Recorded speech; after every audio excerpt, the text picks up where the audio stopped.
There are spirits everywhere, watching, waiting, seeking that opportune time to reveal themselves like no other. They fill our worlds with so much. Seriously?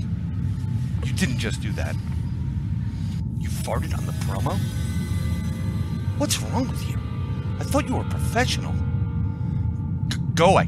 Go. I got it. Hey everybody, it's Brian Bowden, host of Nobo Boomy, where we explore deep inside the Goblin universe.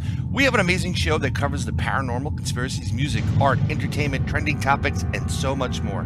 Please join us by subscribing to the show on Podbean at InsideTheGoblinUniverse.podbean.com, on iTunes, Google Play, Spotify, Stitcher, TuneIn, and everywhere you find podcasts. It's an informative, fun, and overall entertaining good time, and we'll keep the gas to ourselves. Why don't you burp next time? Someone get me Brian Anderson.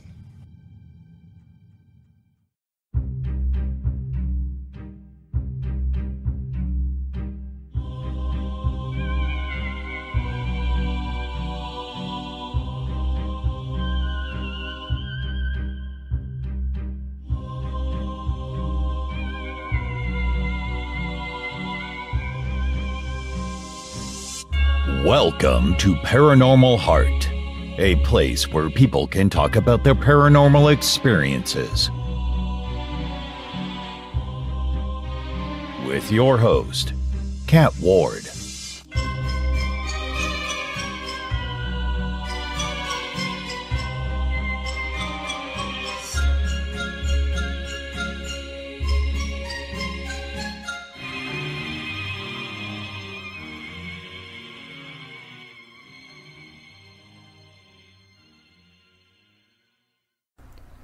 Welcome back, folks, to Paranormal Heart Podcast. I am your host, Kat Ward. You can find me on the second and last Sunday of each month on Podbean and YouTube. You can also find the show on SparkRadioNet.org, New Lantern Media, iHeartRadio, Apple Podcasts, and anywhere you find fine podcasts.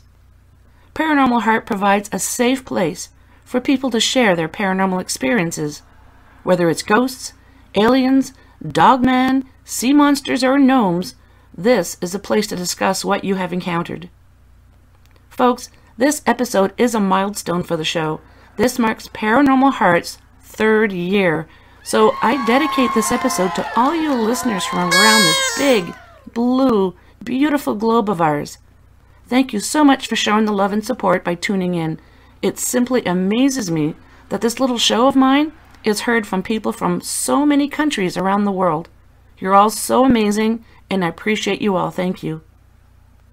In episode 48, my guest is a fellow Canadian paranormal investigator and has started her own small production company that will bring you real paranormal shows. She discusses some paranormal cases she's investigated, some paranormal experiences of her own, and talks about how and why she started her production company, which is called Paradventure Entertainment. I introduce to you, from Unearthing Shadows, Andrea Bailey. Hello, Andrea. Welcome to Paranormal Heart. Hi. Thanks for having me. I'm so happy you're here. It's been we've worked on this for quite a few months to try and get you on, but our schedules are always not working well together. So you're finally here. Yes, and I'm very grateful. Thank you. You're very welcome. So, as I said in the introduction, you are a paranormal investigator, and you also have some other projects on the go. So I thought we could start talking about some of the interesting investigations that you've done and talk about your projects as well. Sure. No, that sounds great. Happy to talk about all of that. The mic is yours. The mic is mine. Okay. The mic is yours. So, first of all, when did you start investigating?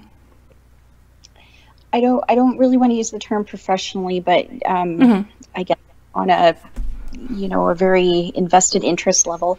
I would say 2013, me and one of my team members, Jen, we just were going to a lot of the public groups and investigations, and that led us to working with another group here in Victoria, and I had been working with them for quite some time, helping with public investigations, private investigations, and so on. And I've been interested in this in my entire life, and it just led me to thinking, okay, well, I just had some different views, and I wanted to kind of take things in a direction that I had an interest in. So I started the team, and it's just evolved from there.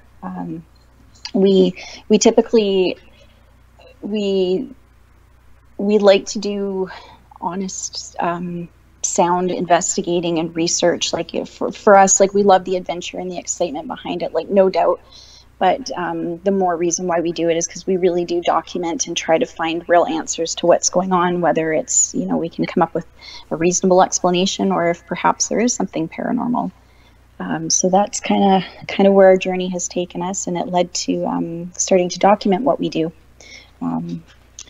Just because we wanted to bring some of this information forward to, like, the general public, and to show people that we're serious about what we do. And especially with private investigations, the homeowners have various beliefs and aren't always too sure what's going on. So this way we can give them something tangible to look over after, and we can say, well, this is what we think our findings are. Here you go. And then you can figure or decide what you think is going on as well. Nice. So you don't go in and tell the client, yep, it's haunted. You just kind of give them the information that you collected, and then kind of make them decide for themselves? For them, well, to some degree, like, we definitely will give our opinions, like, if we do feel that there's something going on there, and recommendations. The harder part is when we've found just normal everyday explanations of why things are happening. That's the harder thing to usually communicate with the clients, because they don't always want to hear that. Even though they don't want the scary, whatever they think is going on, to be happening, they don't really like to know that it's environmental, or, unfortunately they're living in an old house with a lot of exposed wiring everywhere. So we do, sometimes when we can give credible facts, we absolutely will. We definitely will give our opinions, but we don't want to force that on somebody, just because, as you all know, we can't always give a definite answer when we believe it's paranormal. So we will just say, we think this is what's happening.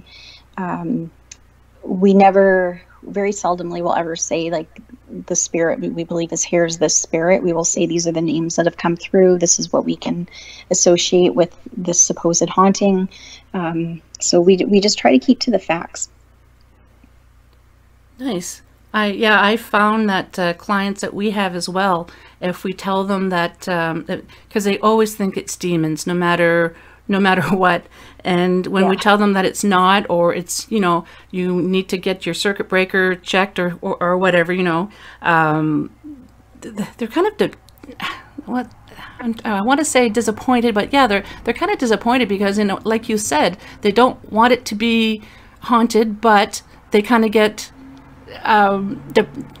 they don't want to hear that it's nothing. It's just electronics or whatever. It's kind of funny. I find it interesting because it just shows that there is an intrigue for this field, that even the people that don't believe or want to know, the intrigue is still there. So that's something I find pretty fascinating amongst all the types of groups and people and beliefs that we talk to. It's just something that's there. I have to say that the paranormal television shows, because we all know they're there, it's a business, they want to have a very interesting television show. Some of it is real, some of it's not, we all know that. But I have to say kudos to those shows, because they have made people like us a little bit more, not as crazy. It's a little bit more open. We can actually talk about it more, where people don't look at you like you have three heads. Exactly. And, that's actually was one of the main driving points for why I created this concept reality TV, and wanted to take it a step further. I was really happy, like you say, to see a lot of these shows were bringing light to what's going on, because a lot of us experience it. And, that's also another reason why I got into investigating, because I had, at the time, it was very traumatic to me in a place that I was living, and people were aware of what was going on, but I was continually told, you can't talk about this. There's nobody to help you. People are going to think you're crazy. And when you're actually in the midst of whatever's going on that's paranormal related, it's awful, like, because you don't know and you're scared and you don't have any help. I'm thankful though that things have changed and that, there is more of an understanding and conversations and people that can help now. So that's what started the journey. And then it led from there where, people now are getting more interested. And I wanted to have, as you say, with all due respect, a real reality show, like really to highlight how much work it actually takes to be a paranormal investigator. You don't just show up at a location with your cameras and things that light up and just start filming, and a couple hours later you've got all this supposed evidence. There's weeks of researching and talking to people before you go to that location, getting the history, this equipment, like it's a lot to set it up, and it's really, as you know, really expensive. So you have to find ways to get the right equipment for the place that you're going to, after you do the investigation. And generally when you do an investigation, like we find the minimum you're somewhere is for at least 4 hours. I've been, been on investigations for like all night, and you're not always guaranteed anything. So you think of all those hours you have to now go home and analyze. For every hour of video you have, that's going to take you like anywhere from 4 to 8 hours to review that, because you have to go over it with a fine-tooth comb. You're always trying to find logical explanations, document it, and compile a really credible report. Like, at this time we noticed this, all those motions that you go through. And so we wanted to bring that forward to the TV. Our show does primarily have a female cast, so we wanted to also show the lives of, like, we are just regular people. Like, a lot of people have a real misconception about what it is to be a paranormal investigator. They think all these weird things, like we're out doing weird things at midnight, and yeah, we're just normal people with curiosities, most of us, because we've been through something that we can't explain that is supposedly paranormal. So we wanted to show that, and we also wanted to bring forward a show that gives truths. We're bringing in experts, and again, we don't want to tell people what to think. We want to say, this is our experience, this is our findings, this is all the work we put into it. But the viewers, you guys get to make your own minds up, whether you believe us or come up with your own conclusions. But we really want to bring a real show that's not just telling the same story over and over again, and to tell levels to that story. So you don't just get the exciting part, you get the history, you get like the science, you get people's first accounts of what they've experienced, and ours as well. And just all these worldly stories that not very many people know about, just to really connect the world, just being like, every ounce of the world has a ghost story attached to it. And it's just fascinating to me when you consider all the religions, cultures, individual stories, there's a connection there. So that's, oh, sorry, go ahead. Oh, I was sorry. I was just going to say that's our goal. We just kind of want to, bring another level to what you see on TV, and so people can believe what they're seeing, and kind of unite the community, just so there isn't so much of a separation, that people are starting to not consider this a pseudoscience, that people at some point will be like, okay, there are credible people that are working really hard behind the scenes to do this, and will become a real science one day. I'm hoping. No, I was just going to say that I find, I've said this countless times, that the thing that fascinates me the most with paranormal is no matter where you are in the world, the culture, the religion, whatever beliefs, everybody has these encounters, whether it's different cryptids or paranormal experiences or whatever. It just fascinates me how we're all connected that way. It is really fascinating, and to me that makes me think that there are truths there. We just need to really be able to define what those are. What kind of equipment do you use? We have not as much as I would like. we combine, we do have a lot of the equipment is what you see on the TV shows. We've got night vision cameras, we've got the fun K2s that everybody loves. bell meters, you name it. We also try to use a lot of the older techniques like dowsing rods. I'm a big believer personally on, I love just like plain simple copper dowsing rods. We have a lot of luck with those. Pendulums.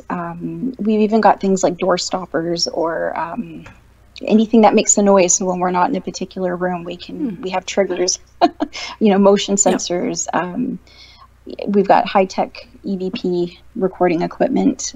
So we really try to incorporate a lot of things. Just the other thing too, when we investigate, we always try to pair things so that we have, if one device is reacting, we've got 2 or 3 devices reacting so that we have some comparables. Sorry, my throat's a little dry today. I don't know why. Maybe it's because it's 20 degrees today on November 7th. And 20 degrees Celsius is about 46 Fahrenheit, I believe. So it's a really nice day. But I digress. Have you ever used a compass? Because I never have, and I've never used dowsing rods. But I know some investigators swear on compasses as well. Yep, actually we do. I take one with us. We pretty much use it in every investigation, and I've used one for quite a few years. Mm-hmm. Sometimes you do get some movement out of it, and sometimes you don't. I really like pairing it with when we're using the ghost box, because it's something that doesn't really influence the sound that you're getting from the ghost box. So it's a safe device to use with it. And yeah, sometimes absolutely you'll see it move. We haven't ever had anything crazy, and I would love to be able to say that we have, where the thing's just spinning around like mad, but there's definitely been movement. The other thing that I find interesting too, like with the dowsing rods, everybody on our team, like we all each have something that seems to work really well for us. For me in particular, the dowsing rods work really well.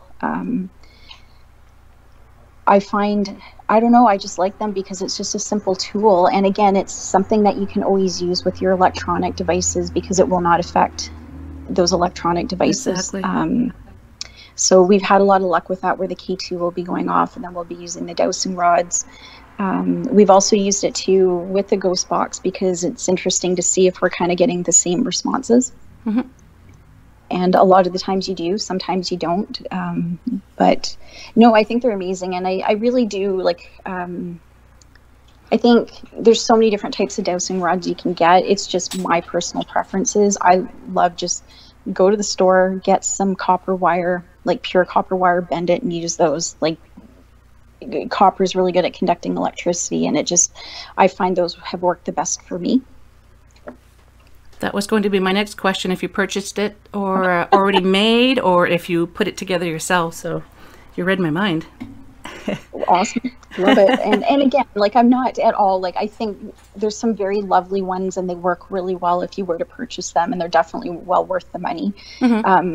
I just find, for me, just the cheap plain copper ones, I don't know, they've just always done the trick for me. So I'm going to have to look into that. And I know I have a compass around here someplace that my last investigation, I wanted to bring it, but it was a last minute thought. So I'm going to have to bring that out and maybe use that as well. Have you had experiences? Sorry, go ahead. Oh, sorry. I was going to say, what else is really interesting to try? Unfortunately, it broke, but I had one of the old Morse code systems and completely removed all the electronics on it. So that way you knew it wasn't, if you were getting any movement or sound from it, that you're getting it from something that's in the room. It's not having an electronic switch. Yeah, we've had a lot of luck with it because, especially here in Victoria, I used to investigate the old Maritime Museum that we had countless times. So that's something a device that we would have used here back in the day. And we've had some luck with it sometimes, and unfortunately sometimes it just didn't work at all. But again, it's, I'm all about, let's see if we can have other things that are reacting while our electronic devices are reacting too. So that really interests me because I'm not, I don't use it anymore, but I am a licensed amateur radio operator. And I got that interest from my father. And back in the day, to get your license, you had to have Morse code. You had to be qualified Morse code. So I started a Morse key collection. So I have 4 or 5 of them here. So is it just the key, or do you also have like something that's audio that's connected with the key? That's, first of all, that's really awesome that you know all that. No, what we would do is we would just get an electronic, or I mean, sorry, a voice digital recorder and just put it next to it. And most of our investigations too, we really try to have a camcorder going at all times. So it would literally just be the key. Oh, that's awesome. Yeah, I'm going to dig those out and I'm going to bring that on my I never even thought of that. That's brilliant. Thank you. But let me know, because now I'm excited for you to try it out. Yeah, that's amazing.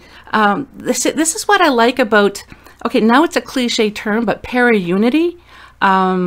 It's just so amazing when you can share information like this and find out what works for one person, or, you know, I never thought of that, you know, like you just spoke about the Morse keys. I never even thought of that. That's brilliant. I'm on the same page as you. I really want to see this community band together and support each other and to be talking and collaborating, because I don't always find it's that way, unfortunately, and it no, it's not. You know, takes away from the goal that we're all trying to achieve. So yeah, I love chatting about this. Yeah, and I'm finding more and more the past couple of years, paranormal investigators are starting to talk more about para-unity. And because for a while there was so much drama where I actually knew an individual with her own team. She was getting harassed. She was getting death threats. They're harassing her online, on social media and everything, and leaving messages, and people going to her work. And she actually had to just step away from everything. No more investigating. She got off social media. It was that bad. Like it was horrible. Death threats from fans of her colleagues that were on social media, and it's just like, this is just ridiculous. Why? And so it's so nice. I think people just got to the point where they're like, we're not going to stand for this anymore, and we have to pool together and share our information. Yes. Yeah, that I 100% agree. That's awful. I feel so bad for your friend, but you're right. I agree. Like, we absolutely have to stick together, because we all have a common goal here. Like, and it shouldn't be about ego. And unfortunately, that's what it's become. But yeah, we want the truth. Yeah, some people might be more.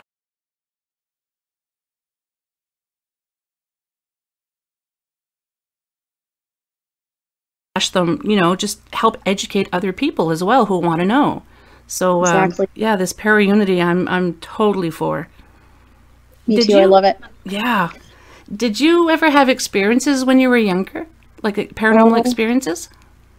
Sorry, can I jump the gun on answering that one? It's okay. Yeah, I mean, honestly, as long as I can remember, I've had experiences. I mean, so many, I can't even tell you half of them, because probably up until I was about, I don't know, 8, 9, 10, like, I just thought this stuff was normal. I didn't. Same here. It wasn't until adults started being like, no, that's weird. Like, you know, there's something wrong with you. And I just shut right down. But no, yeah, I've had the most bizarre things happen to me ever since I was probably 2, 3 years old was the first time I can really remember something happening. Would you like to share some of those? One story, sorry, the details I can't remember quite as well as I'd like to, but I mean, I was diagnosed with an illness when I was about 2.5. So I spent a lot of time in the hospitals, and, you know, back then the hospitals were really old. Like the equipment was old. I didn't like going in there. And I was in the hospital, one hospital, for about 2 weeks. You know, and my mom would come there as much as she could, but, you know, it's, unfortunately, you still have to work and stuff. And so sometimes when I was there alone, I remember talking to my mom or the nurses, just mentioning about these kids, and they were like, you're the only person in this room. They're like, Andrea, like, there's nobody else here. And I would describe, like, in great detail with, like, their names. And even one time I remember a nurse coming into the hospital, or sorry, into my room, and saying, who are you talking to? And I'm like, well, the little girl she brought toys to play with me, and the nurse is like freaking out, and they're like, oh my gosh, like, and, you know, they automatically think it's her illness, but the type of illness that I had wouldn't have affected my mentality at the time. And granted, yeah, I get I was quite young at the time, but I mean, I remember those things happening. So that's probably one of the earliest memories I can think of. And I don't know, like, I wasn't scared of these things. Like, I know I freaked a lot of people out telling them my stories as a child, but I don't know, they never really seemed to bother me. I just didn't see them any different than, like, well, I mean, I couldn't see the difference between a physical person or, I guess, the spirit. Like, to me, it was the same thing. So, but luckily one of my grandmothers was, I guess the term that was used at the time was a kitchen witch, and she was pretty amazing. I remember her giving me a crystal ball once, and she's like, here you go, you'll know what to do with it. And I remember being like 8 years old, being like, I have no idea what to do with this. So she was really amazing. Like, she was always like, it doesn't matter what people think, like, you know, just because people don't understand doesn't mean this doesn't exist and it's not weird. She's like, you're okay, and you'll figure it out as you get older. That's amazing. So, what a great grandma. She really was. That was my dad's mom, and she just, I don't know. I mean, all my grandparents have a special place in my heart, but I appreciated that she supported me and was one of the few people that was like, this isn't weird just because everybody else thinks it's weird. You are normal. And that stuck with me. It's so great to have support for children who have abilities like that, because I've encountered a lot of families where the children have special gifts and the parents don't, and they don't understand it, and they're afraid, or they think their child is crazy, and it's sad that some people just don't have the support to help them know that they're loved, they're supported, and there's someone out there who could potentially help you hone in on your abilities. Absolutely. And you're absolutely right. And it's hard. Like, I was a kid, going into some things I don't normally talk about, but like, ever since I was a kid, like, I would go into buildings, historic places, even a restaurant, and I would just pick things up. I would know things there was no way for me to know. And it was a lot of emotions. I didn't know what an empath was at that time, and it was really challenging growing up, because you're already emotional as a teenager, but then you've got all these other elements on top of that, because you're picking up 10 people's emotions that are around you, and you know things that are going on that nobody's told you, and it made it really hard because you question, like, am I going crazy? Well, I know I'm not going crazy, but am I?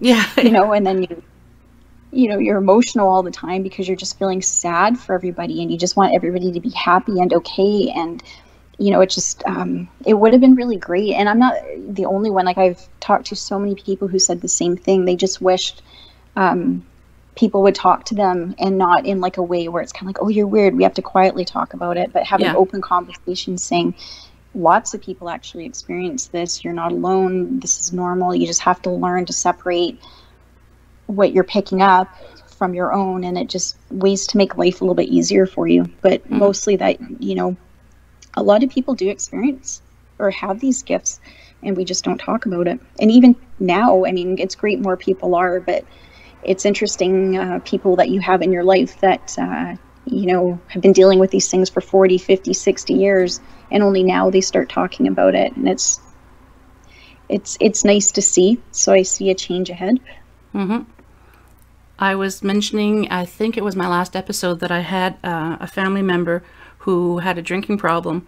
And several years ago, he said something, we were chatting, and he says, you know, I see things and hear things. And I'm like, oh, like what? And he knew what I was doing, that I would investigate. And I said, oh, you're just like the rest of the family. He's like, wait, what?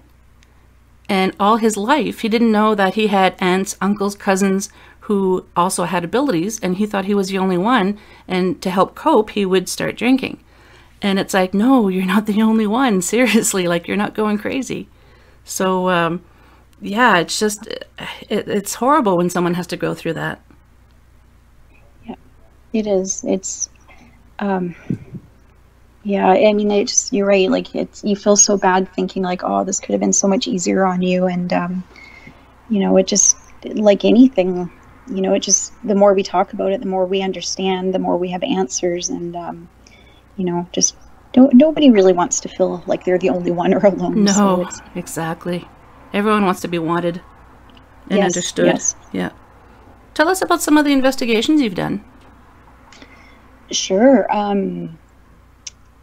I think a few of the team members will probably agree. One of our favorite haunt spots was, like I said, it started off when we were just helping. I used to help another team, and they would have like weekend public events at the Old Maritime Museum. So that was a fantastic place. It was built the late 1800s here in Victoria. It was part of Fort Victoria. It was the first Supreme Court. There was a jail there. It was just like in this incredible place where so much happened around this building.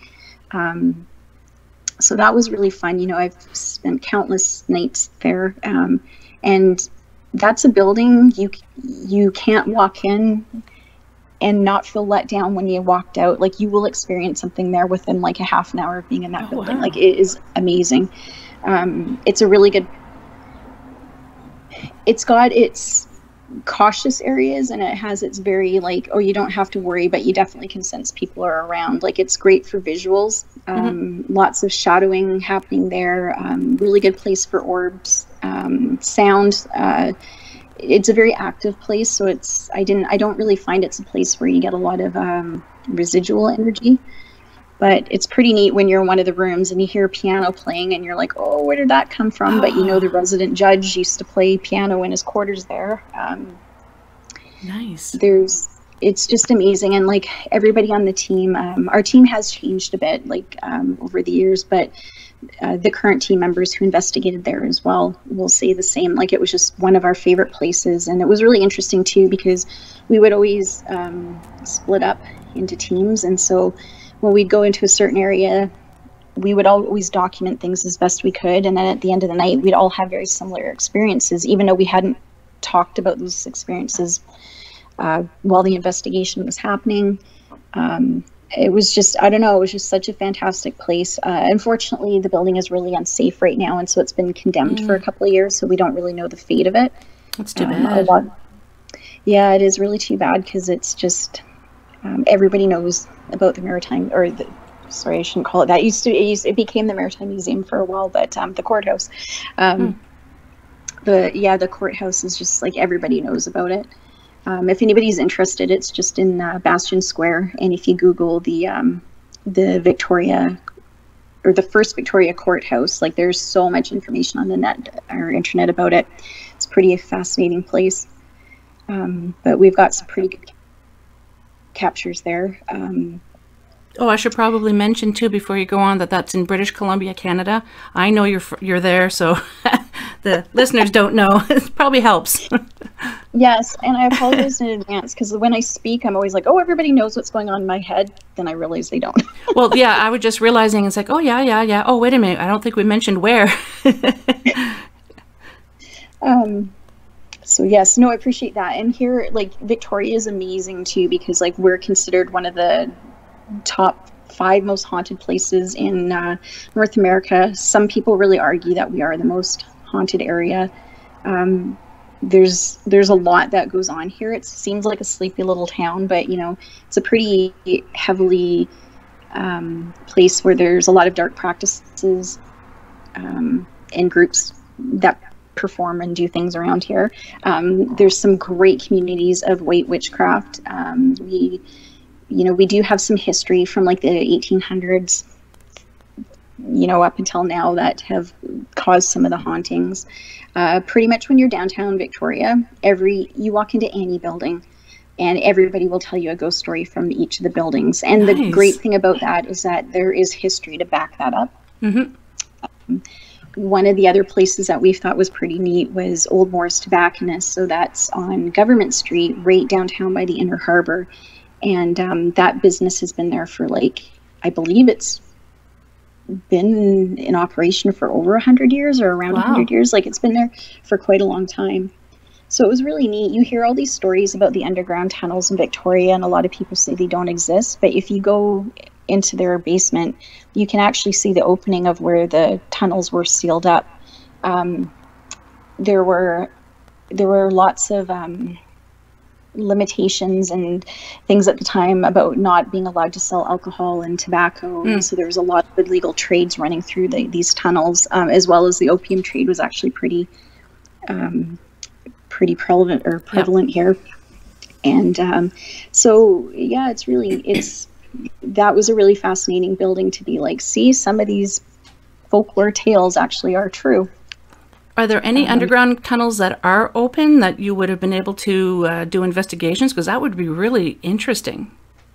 There was a lot of people lied because they don't want people going Sniffing down around. there. Yeah. I know the city of Victoria did find one last year, but they sealed it up right away before too many people got wind of it. The one that we were originally allowed to go into when we were preparing for that, this was probably about 4 or 5 years back. Right before we were allowed to investigate there, it got shut down because the city said no. Nobody had been in those tunnels for a long time, and there was not worry safe. about gas. Exactly, yeah. Yep. Structure-wise and gas-wise. So yeah, unfortunately, we never. The closest we got was was in Old Moore's Tobacconist, and just by the entrance, and we definitely did pick up some things on our devices there. So we felt that those tunnels are active still. What sort of things did you get for evidence? Really incredible EVPs, as well as on the ghost box. Like, we had some with a male, a very clear communication. And these weren't just like 1 or 2 simple answers. It was like, hello, my name is, and when we would ask questions, why are you down here? Injured, hurt. How did you get hurt? Like, we were getting some pretty significant answers to those things. So it was pretty neat. We didn't really get a lot on the photos or the videos. There was like a lot of blurring, like in very certain areas of the photos or the video that didn't really make sense, even when considering like the light sources and the dust and all that, the debris. So we found that interesting, but not conclusive. The other gadgets worked really well down there. Like the K2 worked very well down there. The dowsing rods worked really well down there. Those are kind of our key ones that we find work well. And temperature spikes too, actually. Sorry, that was the other thing we noticed. Or drops, I should say. Yeah. How far did it drop? Or do you recall? Offhand, I can't remember. I remember it was significant enough. Like, usually if it's a couple degrees, I always blow it off. Like, that's just current or whatever. But it was, I remember being like, okay, that's interesting. Nice. Have you ever had any investigations where you or any other team members are like, nope, I'm not doing this. It's just bad vibes, or it just feels, oh, sorry, I don't know if you can hear that. Someone's honking the horn outside. Really, I'm recording. That it was just too scary, or you had scratches or anything happen?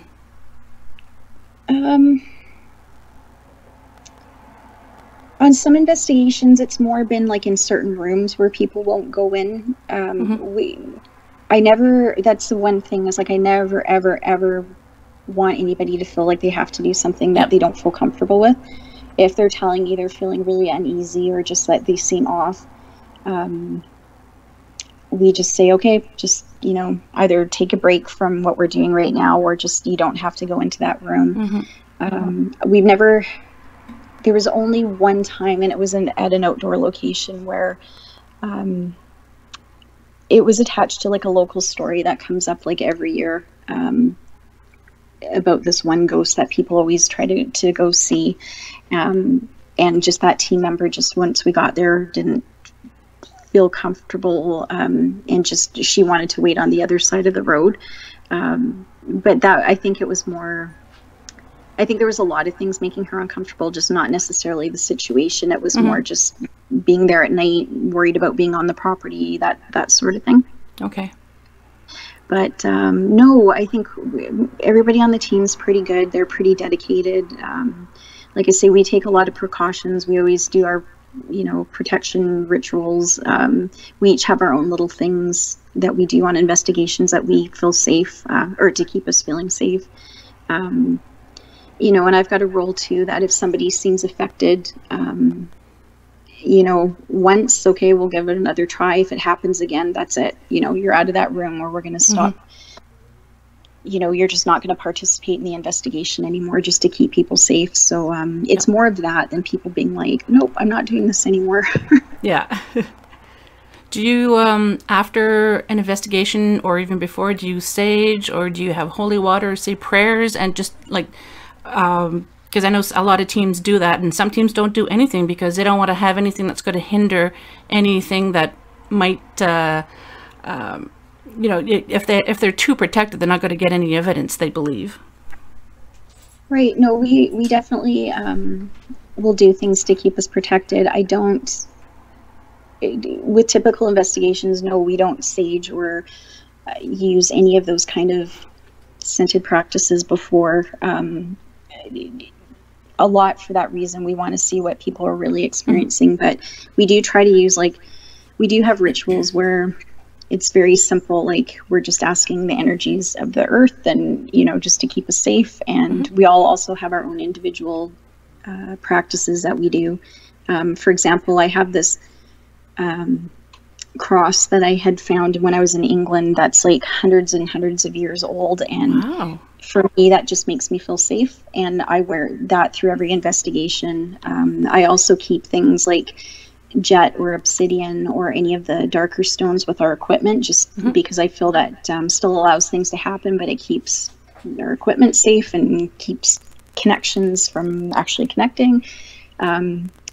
Everybody on the team has their own little thing like that as well, where they just will wear something or bring something with them, or will do their own religious practice on their own just to keep them extra safe.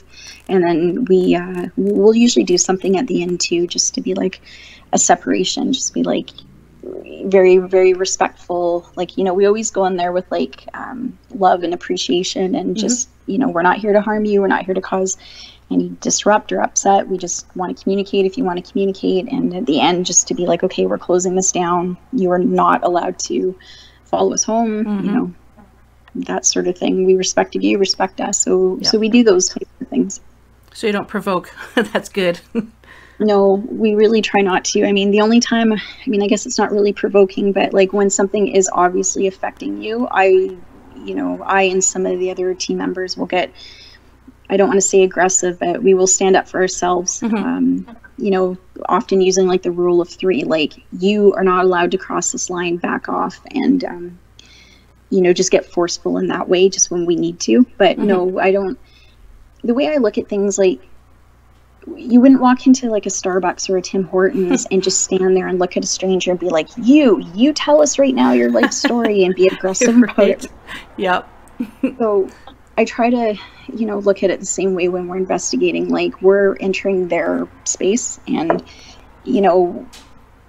whether it's good or bad, at least give respect there, because, even if it is something negative, I think if you, we've seen on some of the shows, if you walk in there already having that energy, that heavy, dark, aggressive energy, well, of course you're going to get that back, whether it's, good or bad. So we don't want that. We're not really looking for that. We're just trying to figure out what's there. How can we help if we need to help? Tell a story if we're getting a story from beyond. But yeah, we never want to cause any additional upset. I totally agree about the respect part, and it's just like you said, walking into someone's home or a business or something, and you just walk up to someone and start screaming at them, what's your name, and tell us your story. I find a lot of times when people are having experiences, and I don't know if you found this as well, they think it's something that's negative. They might get the odd scratch or the odd nudge or something. And when we go in, it's nothing bad. It's just that entity. And I'm going to say entity because we don't know if they're ghosts or what they are. We just know we're getting a response from something. So I just give it a generic name and I call it an entity. That entity is trying to communicate with you, and they're getting frustrated because you're ignoring them, or they think you're ignoring them. So they, they get frustrated. So when someone goes in who can actually who wants to talk to them and actually can hear them, then it's like, oh, okay, finally this person wants to talk to me and they're able to. So do you find that happens as well? Yeah, a lot of the times I definitely do. I mean, there's been a few private residence locations where unfortunately it's been the opposite, where, okay, now the entity will see that person engaging, and so negative activity increases. But for the most part, yes, I agree with you. You know, they're just, you know, frustrated because the same as us. Like, we know something's going on, but we don't know what they're experiencing. Like, it's probably scary and uncomfortable and limiting on their end as well.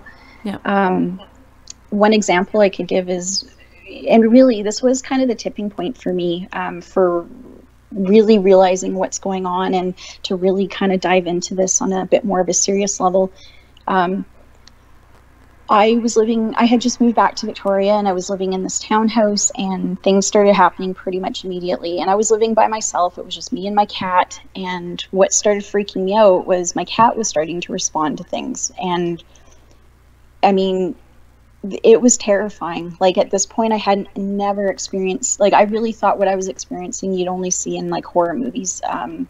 You know, I would have doors fly open. I was pinned against the wall. I turned around and saw a man walking up the stairs. I opened a door and there was like papers flying everywhere after a lamp got ripped out of the wall. Like, it was awful. Like, it was the scariest thing I'd ever witnessed. And then after about 2 months of that, I broke down and I just started yelling out, being like, I don't know what you are, what you want, just like leave me alone. Like, and things changed at that point. And I also started looking back, realizing, yeah, it was scary and terrifying, but I never got hurt. Like, even though it was negative, it felt very negative and heavy. And after that, I just felt like somebody slouched behind me, just kind of like frustrated. And I never experienced any of that activity again after that. And so to me, it got me thinking, being like, I think that person or whatever, the entity or whatever was there, was just frustrated and trying to communicate, and they weren't getting the reaction out of me that they wanted, and I was getting a reaction out of them that seemed very scary and harmful. And it wasn't that. It just, you know, everything that's trying to come through on each side isn't getting through, and so it becomes frustrating. And exactly like you say, I think it's a lot of frustrations and people just jumping to conclusions because based on their fear and what they experienced, and not really looking at the big picture, being like, well, did I really get hurt? Is that really what was happening at the time? And I think it's really important to do whether we're investigators or whether it's just somebody experiencing something in their home, like, look at the big picture. Like, is this really trying to hurt you, or is it just scary, like, and catching you off guard? That entity also could have seen you as, why are you in my home? You know, maybe they just didn't understand. I don't know. Absolutely. And you know what? I totally agree, because, again, it was at a time where there wasn't really a lot of people to help you then. And so I started looking into history, because I didn't know. And I did find out that was a First Nations burial ground that property had been built on. And that also I wasn't the only person who had experienced things in that location up until that point. Apparently, I knew somebody who moved in there after. People didn't experience anything after that, but there had been other cases, and that land had been taken away unfavorably. So yeah, I can understand why they would be angry.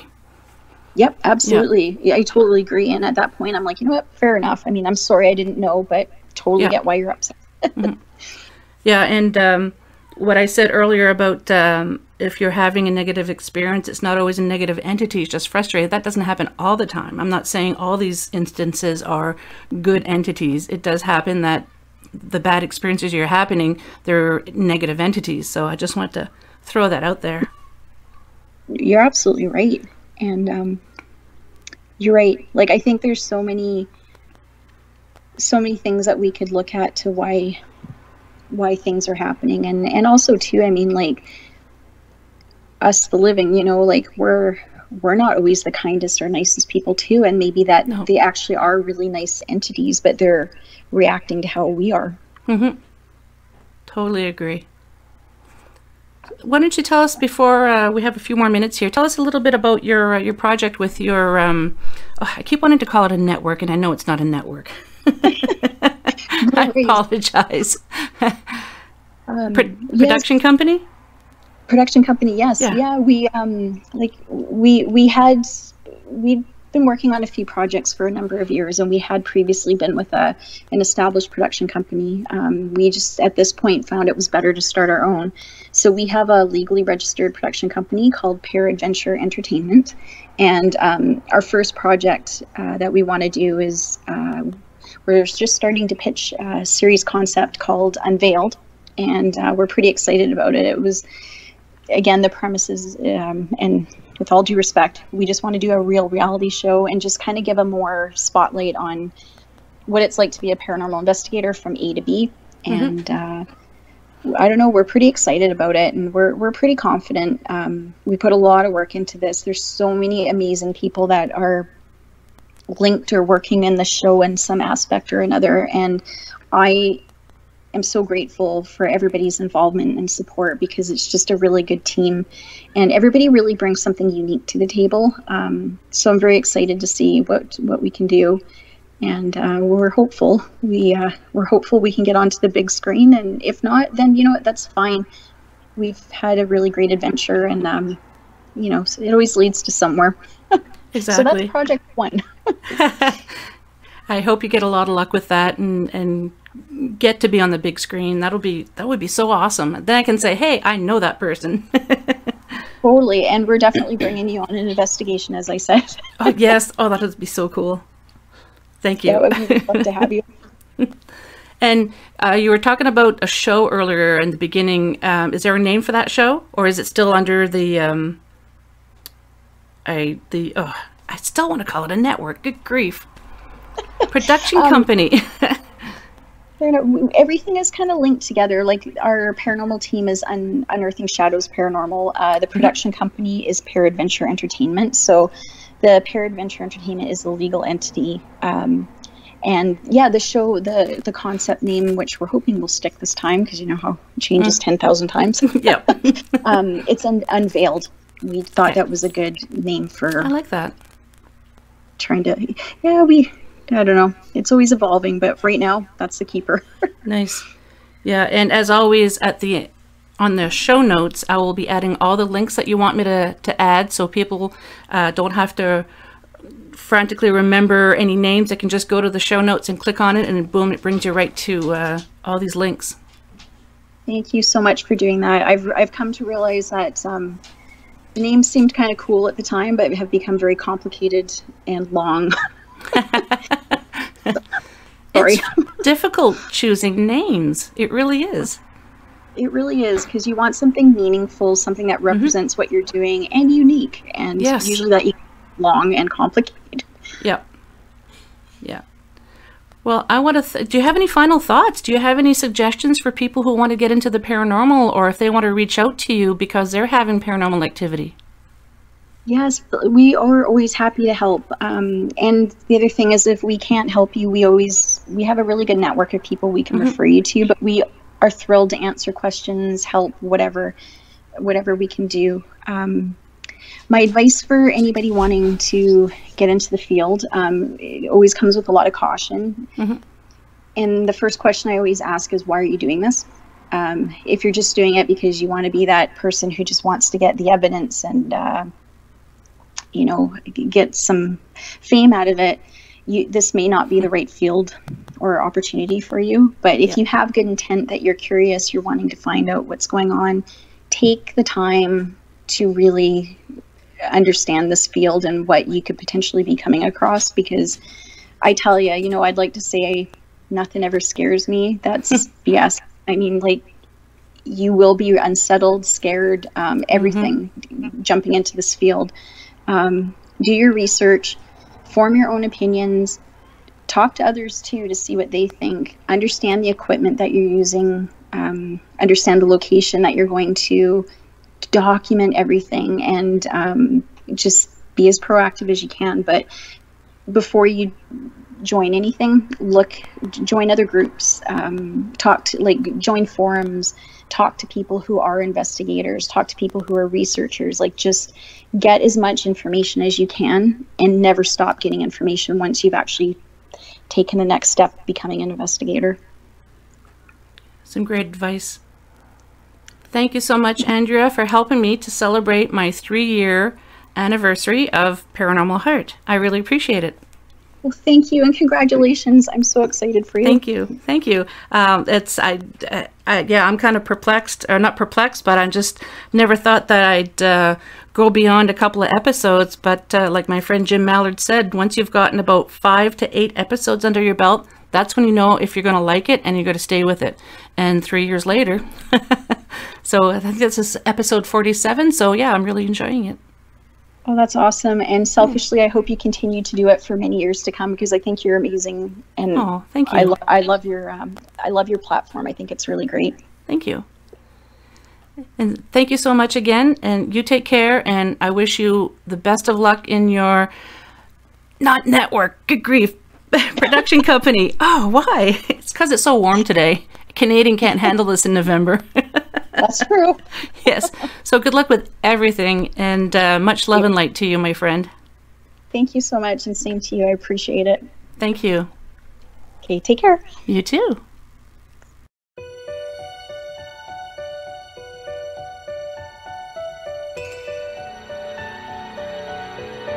Well, we've made it to the end of another episode. Thanks so much for listening. Until next time, take care of each other. And if you'd like to be on the show or have questions and comments, just drop me an email, paranormalheart13@gmail.com. I'd love to hear from you.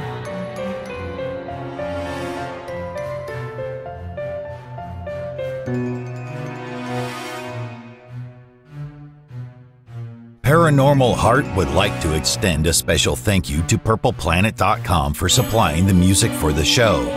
The views and opinions expressed on Paranormal Heart are those of the host and participants.